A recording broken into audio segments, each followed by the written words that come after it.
66A cancel చేస్తూ annul చేస్తూ justice Nariman and షర్మిష్ గేవ్ జడ్జ్మెంట్ ఆల్సో. కేసు కూడా ఏ case Sheela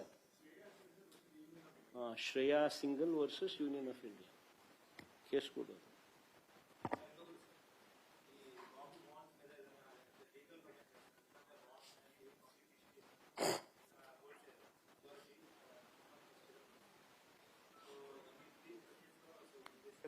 We focus the same thing.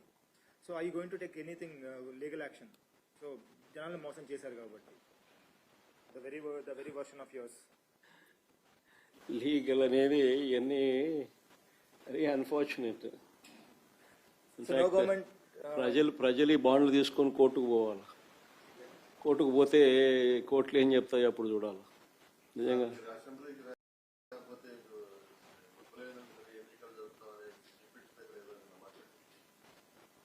అల్టిమేట్గా డెమోక్రసీ అనేది ఉంది. వీళ్ళు ఇష్టం వచ్చినట్టుగా వీళ్ళు బుద్ధి పుట్టినట్టుగా వీళ్ళు ఇష్టం చేయలేరు. అసలు అసెంబ్లీలో నాకు ఎందుకు ప్రతిపక్ష హోదా ఇవ్వడం లేదని హైకోర్టులో కేసు పెండింగ్ ఉంది. ఫస్ట్ దానికి సమాధానం చెప్పండి. ఫస్ట్ దానికి సమాధానం చెప్తే హైకోర్టులో జడ్జిమెంట్ వస్తుంది. వీళ్ళు సమాధానం ఇచ్చే పద్ధతిలో ఇస్తే జడ్జిమెంట్ వచ్చే పద్ధతిలో జడ్జిమెంట్లు వస్తే దాని పద్ధతి ప్రకారం జరుగుతుంది.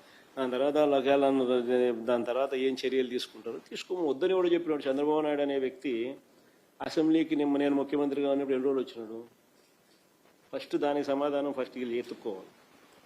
చేసి అసెంబ్లీలో ఏమి జరగకపోయినా కానీ జరిగినట్టుగా ఒక డ్రామా క్రియేట్ చేసేసి కళ్ళల్లో నీళ్లు పెట్టుకొని చేసి జగన్ ఉంటే నేను అసెంబ్లీకి రానని చెప్పేసి అసెంబ్లీ విడిచిపెట్టిపోయారు. తీరా చూసిన అసెంబ్లీ రికార్డులు అన్నీ ఎతికినా మా వాళ్ళు ఏదైనా తప్పు ఏమైనా మాట్లాడినారేమో అని చెప్పి కనుక్కుందామని చూస్తే ఎక్కడా ఒక్కడు కూడా తప్పు మాట్లాడాలి. అడే మాట్లాడని అసలు ఏమీ మాట్లాడాల, జరగని కూడా జరగల.